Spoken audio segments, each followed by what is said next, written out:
Oke. Assalamualaikum warahmatullahi wabarakatuh.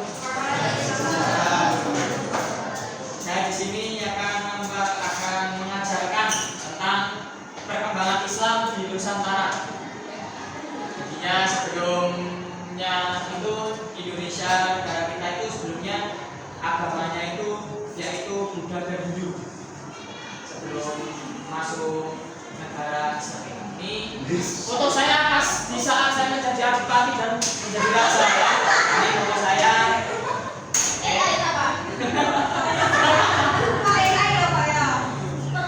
Yaitu satu, pengertian Islam Nusantara.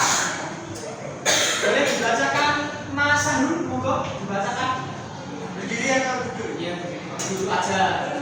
Pengertian Islam Nusantara. Islam Nusantara adalah Islam yang berkembang di wilayah kepulauan Indonesia melalui proses dakwah yang damai, akomodatif, belajar budaya lokal, serta mengedepankan nilai toleransi dan modernisasi Islam. Tidak datang melalui penaklukan militer, melainkan melalui perdagangan, pendidikan, perkawinan, dan dakwah para ulama.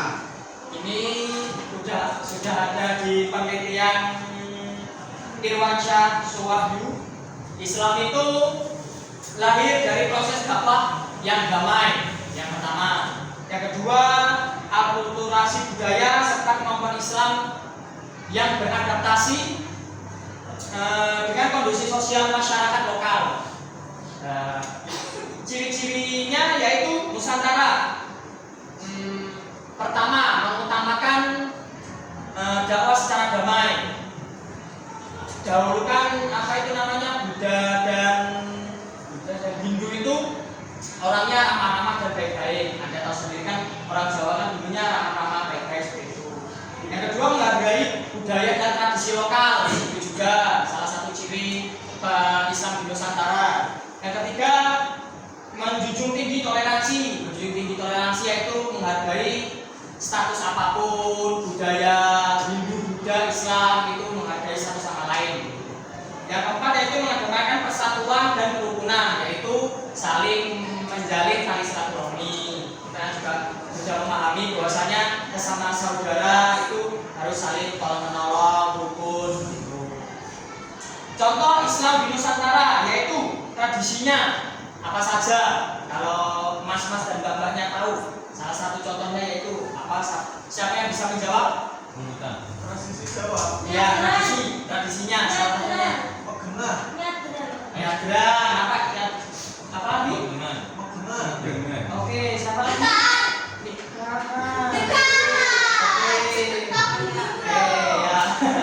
Ya. Sini saya mengambil contoh Islam Nusantara itu ada 6. Satu yaitu seketan. Seketan itu yaitu memperingati Maulid Nabi Sallallahu Alaihi Wasallam. Yang dipadukan dengan budaya Jawa seperti upacara tahunan untuk memperingati Maulid Nabi Muhammad Sallallahu Alaihi Wasallam diselenggarakan. Biasanya ini diselenggarakan pada tanggal 5 Rabiul Awal yang berada tempat di Yogyakarta ataupun Surakarta. Ya, yang kedua tahlilan. Tahlilan itu kita juga sudah tahu bahwasanya tahlilan itu manfaatnya untuk untuk mendoakan orang-orang yang telah mendahului kita, entah itu dari guru kita, saudara kita, atau siapapun itulah. Itu kan sudah menjadi tradisi di budaya kita. Entah juga kalau mempunyai aliran yang beda, Muhammadiyah atau apa, itu kan tidak ada seperti itu. Siapa di sini yang mbak-mbak dan mas-masnya yang mempunyai aliran yang berbeda? Tidak ada. Yang semua itu semua. Yang kedua yaitu selamatan. Selamatan itu juga salah satu ciri. Biasanya kalau di Jawa itu selamatan itu bertujuan untuk merasa bersyukur atas nikmat atau rahmat yang diberikan kepada Allah yang telah memberikan kita rezeki yang lancar, umur yang panjang, apalagi kesehatan. bojo ayu semono ya. Yang keempat yaitu wayang. Wayang itu dulu digunakan apa itu namanya? Sunan Kalijaga untuk berdakwah. Itu dulu Sunan Kalijaga itu menggunakan dakwah wayang itu dikarenakan untuk mengadaptasikan cerita Hindu Buddha ke dalam nilai-nilai filosofi Islam dan disisipkan melalui tokoh-tokoh pewayangan dengan lakon khusus yang mencakup tauhid, tasawuf dan ajaran moral. Yaitu salah satu contohnya yaitu pusaka jamu Kalimasodo itu juga yang memperkenalkan pusaka ini milik Prabu Yudhistira sebagai simbol kalimat syahadat. Dikarenakan di zaman dahulu pusaka ini dianalogikan sebagai kunci atau keselamatan dan pegangan hidup terhadap masyarakat terdahulu seperti itu.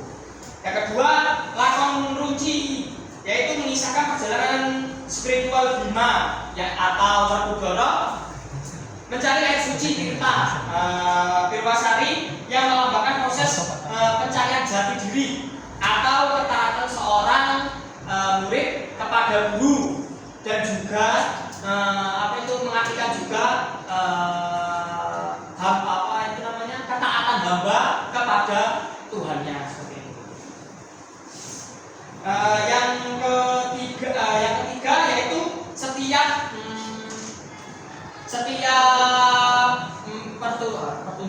pertunjukan wayang yang dibawakan oleh Sunan Kalijaga di setiap akan diakhiri cerita tersebut pasti Sunan Kalijaga itu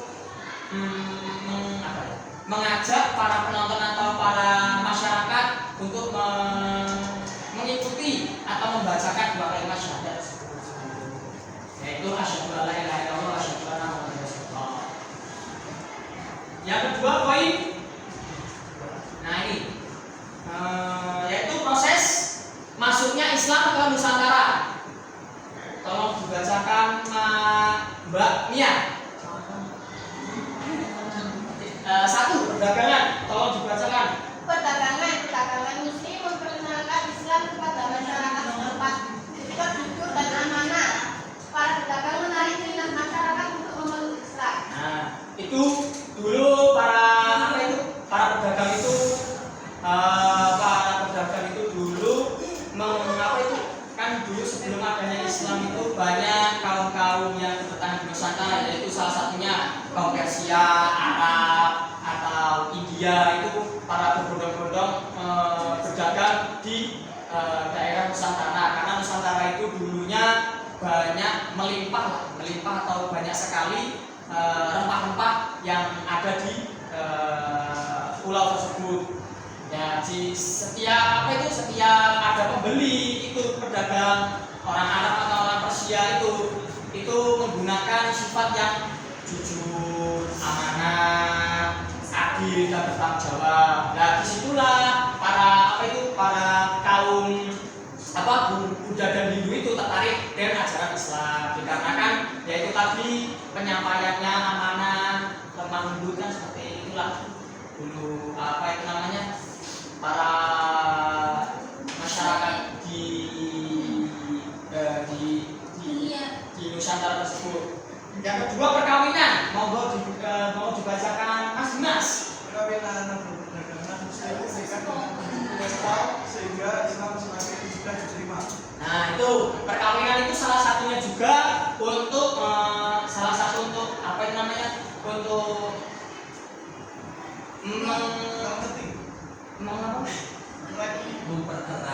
mempererat tali silaturahmi antara pengunjung dan budaya lokal itu. Karena melalui perkawinan itu seorang pedagang Arab menikahi ke perempuan Jawa itu terbentuk menjadi keluarga muslim keturunannya ikut menyebarkan Islam kepada masyarakat tersebut. Itu. Yang ketiga, pendidikan dan dakwah. Mau dibaca Mas Wahyudi. Pendidikan dan dakwah. Ulama mendirikan masjid, surau, dan pesantren sebagai pusat penyebaran Islam. itu mulai dakwah dan para melalui pendiri Masjid Sura Pesantren sebagai pusat penyebaran Islam itu ya kita tahu sendiri kan bahwasanya sekarang pun sudah banyak pesantren yang mendirikan pondok, masjid pun banyak sekali sekarang. Ya pesantren bukan pusat pendidikan atau gimana enggaknya? Lembaga, oh lembaga ya seperti itu. Ya itu seperti itulah. Ya itu oke, kita lanjut ke poin C. Poin C itu peran Wali Songo. Peran Wali Songo dibacakan oleh Mbak Mia. Kamu kok HP-an terus Mbak Mia? Mau dibacakan? Oh Mbak Mia sebentar. Mbak Ica. Saya tidak tahu. Oh, saya lupa. Peran Wali Songo mau dibacakan. Wali Songo adalah 9 ulama yang berperan besar dalam penyebaran Islam di Pulau Jawa. Mereka berdakwah dengan pendekatan budaya seperti wayang, gamelan, dan kesenian rakyat sehingga Islam mudah diterima masyarakat. Wali Songo ini dulu berdatangan di Nusantara ini pada abad ke-15 sampai 16 Masehi di Nusantara. Mereka menggunakan pendekatan budaya sehingga secara diterima secara damai oleh masyarakat, yaitu peran Wali Songo itu yaitu mbak-mbak dan mas-mas sudah tahu siapa saja. Nah itu monggo kita anu aja ya, kita bukan nyanyi, kita sebutkan satu-satu. Saya tidak bisa lagunya, mohon maaf ini. Monggo. Bisa semua. Ya, kalau misalnya bapak dan mamanya bisa, monggo dinyanyikan ya seperti apa. Saya tidak tahu. Yang bisa banyak sih. Coba lupa.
Yang penting kita nyanyi aja. Langsung aja. Oke, 1, 2, 3. Ibrahim Sunan Ampel Rahman Sunan Diri Muhammad Ainul Yakin Sunan Bonang Maulana Matu Sunan Raja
Islam itu secara damai yang tadi saya jelaskan tadi ya. Yang kedua itu menggunakan budaya lokal sebagai media dakwah. Tadi sudah saya terangkan juga. Yang ketiga mendirikan pesantren. Pesantren itu digunakan untuk mengajarkan ilmu agama. Yang kedua membentuk kader dakwah dan mengajarkan ilmu kepada orang-orang yang belum mengetahui ilmu tersebut. Yang keempat yaitu membangun masjid. Nah, salah satunya masjid yang kita ketahui yang sudah ada juga yang sering kita entah mbaknya atau masnya sudah berkunjung di Masjid Kudus itu kan menaranya itu kan juga salah satu apa itu namanya arsitek apa itu namanya ya seperti itulah. Yang kedua yaitu Masjid Agung Demak. Lanjut ke poin akulturasi Islam dengan budaya lokal. Monggo dibacakan Mas Kafi. Monggo. Islam di Nusantara berkembang dengan menyesuaikan budaya setempat tanpa menggunakan ajaran tokoh Islam. Wayang sebagai media dakwah, masjid dengan arsitektur Eropa, tradisi keselamatan dan sekaten yang mengundang nilai-nilai Islam. Itu yang wayang sebagai media dakwah tadi kan sudah saya terangkan yang dibawakan oleh Sunan Kalijogo. Yang kedua masjid dan arsitektur bercorak lokal. Masjid ini juga ada filosofinya, yaitu masjid di Demak. Yaitu bahwasanya masjid di Demak itu kan ada kayak seperti piramida 3 itu melambangkan satu yaitu yang apa itu namanya? Yang puncak pertama itu yang melambangkan Islam, yang kedua itu melambangkan ihsan, dan yang ketiga itu melambangkan iman seperti itu. Dan juga ada apa namanya pondasi 4 itu mempunyai filosofi juga untuk apa ya pondasi itu seperti penguat atau pondasi kokoh berdirinya masjid tersebut. Nah, empat pondasi itu juga memiliki filosofi, yaitu dikarenakan masjid itu dibangun oleh Sunan Ampel, Sunan Giri, Sunan Kalijogo dan Sunan Muria. Ya itu. Yang poin selanjutnya yaitu dampak perkembangan Islam di Nusantara. Mohon dibacakan oleh Mbak Taufik Mbak. Dampak Islam di Nusantara yang pertama dampak di bidang agama, yang kedua dampak di bidang sosial, yang ketiga dampak di bidang pendidikan, yang keempat dampak di bidang budaya, dan yang terakhir dampak dalam perjuangan bangsa. Nah ini di bidang agama ini kan sudah kita ketahui bahwasanya Islam menjadi agama mayoritas di Indonesia sekarang. Ya walaupun ada apa itu namanya? Walaupun ada agama lain seperti agama Buddha, Hindu, Chinese, Kristen, apalagi itu Konghucu seperti itulah. kita mayoritas Indonesia ini atau Indonesia ini beragama Islam. Yang kedua, dampak bidang sosial. Dampaknya itu menanamkan persamaan derajat manusia. Ini juga salah satu contoh bahwasanya kesamaan antara agama Islam, Buddha, Hindu itu sama semuanya. Hanya membedakan itu hanya ajaran dan doa terhadap Tuhannya saja. Yang ketiga, dampak di bidang pendidikan. Dampak di pendidikan yaitu berdirinya pesantren atau masjid. Kita juga sudah banyak mengetahui bahwasanya di Indonesia itu banyak sekali masjid dan pondok pesantren. Salah satunya yang paling viral itu kalau nggak salah itu katanya di Lombok itu dinamakan 1000 masjid dikarenakan di setiap di setiap 100 meter atau 200 meter itu pasti ada masjid atau surah atau musola seperti itu. Ya kan dulu kan orang zaman dahulu itu kan bisa memberikan kata 1000 itu dikarenakan sangat banyak masjid di area tersebut. Seperti Candi Prambanan itu sebenarnya tidak sampai 1000, tapi 204 candi. Tapi dikarenakan zaman dahulu menamakan Ya karena banyak. Maka memberikan kata seperti 1000 candi gitu ya. Dampak di bidang budaya saya jelaskan tadi. Yang terakhir yaitu dampak perjuangan bangsa. Dampak perjuangan bangsa yaitu lahirnya budaya Islam di Nusantara, berkembangnya seni kaligrafi, munculnya karya sastra Islam. Ya seperti yang kita ketahui bahwasanya banyak sekarang di masjid-masjid sudah banyak di bagian sininya itu sudah ada kaligrafi tulisan lafaz Al-Quran atau lafaz Allah dan Nabi Muhammad. Yang terakhir yaitu kesimpulan Islam Nusantara merupakan bentuk Islam yang berkembang melalui proses dakwah yang damai. Perdagangan, pendidikan, perkawinan dan hubungan kerajaan Islam. Keberhasilan penyebaran Islam tidak terlepas dari peran para ulama, khususnya para wali songo yang menggunakan pendekatan budaya, khususnya wali songo yang menggunakan budaya dakwah, akulturasi antara Islam dan budaya lokal, melahirkan karakter Islam Nusantara yang modern, toleran dan inklusif. Perkembangan Islam memberikan dampak besar dalam bidang agama, sosial, politik, pendidikan, budaya dan perjuangan bangsa, sehingga membentuknya identitas masyarakat Indonesia hingga saat ini. Apakah ada dipertanyakan dari Mbak atau Mas yang kurang jelas atau kurang sudah paham?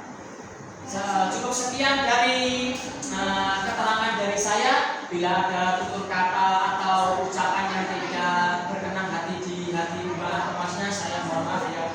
Waalaikumsalam warahmatullahi wabarakatuh. Assalamualaikum warahmatullahi wabarakatuh.